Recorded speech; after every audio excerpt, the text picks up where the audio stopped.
ಸಂಕ್ರಾಂತಿ ಹಬ್ಬದ ಶುಭಾಶಯಗಳು ಮೇಡಮ್. ಸಂಕ್ರಾಂತಿ ಹಬ್ಬದ ಶುಭಾಶಯಗಳು ಮೇಡಮ್. ವರ್ಷದ ಮೊದಲ ಹಬ್ಬ ಸಂಕ್ರಾಂತಿ ಹಬ್ಬ ಹೇಗೆ ಅನಿಸ್ತಿದೆ? ಈಗ ವರ್ಷಕ್ಕೊಂದ್ಸಾರಿ ಸಂಕ್ರಾಂತಿ ಹಬ್ಬ ಬರುತ್ತೆ, ತುಂಬ ಸಂತೋಷವಾದ ದಿನ. ಅದರಲ್ಲೂ ಗವಿ ಗಂಗಾಧರೇಶ್ವರ ದೇವಸ್ಥಾನ ಅಂದರೆ ತುಂಬ ಪವರ್ಫುಲ್ಲಾದ ದೇವಸ್ಥಾನ ಆಗಿದೆ.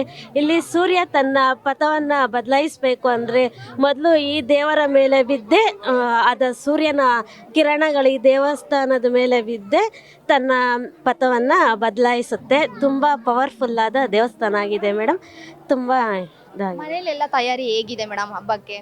ಹಬ್ಬ ಅಂದರೆ ಬೇವು ಬೆಲ್ಲ ಹಚ್ತೀವಿ, ಎಳ್ಳು ಬೀರ್ತೀವಿ, ಮಕ್ಕಳಿಗೆಲ್ಲ ಹೊಸ ವರ್ಷ ಆಗಿದೆ. ಮತ್ತು ಸಂಕ್ರಾಂತಿ ಹಬ್ಬ ಅಂದರೆ ಎಲ್ಲ ತುಂಬ ಮನೆ ಮುಂದೆ ದೊಡ್ಡ ದೊಡ್ಡ ರಂಗೋಲೆ, ಅದರಲ್ಲೂ ತಮಿಳ್ನಾಡವ್ರಿಗೆ ಮಾತ್ರ ತುಂಬ ದೊಡ್ಡದಾದಂಥ ಹಬ್ಬ. ಬರ್ತಿದ್ದೀವಿ ಒಂದು ವರ್ಷದಿಂದ ಬರ್ತಾ ಇದ್ದೀವಿ. ಹೇಗಿದೆ ಮನೇಲಿ ತಯಾರಿ ಹಬ್ಬದೆಲ್ಲ?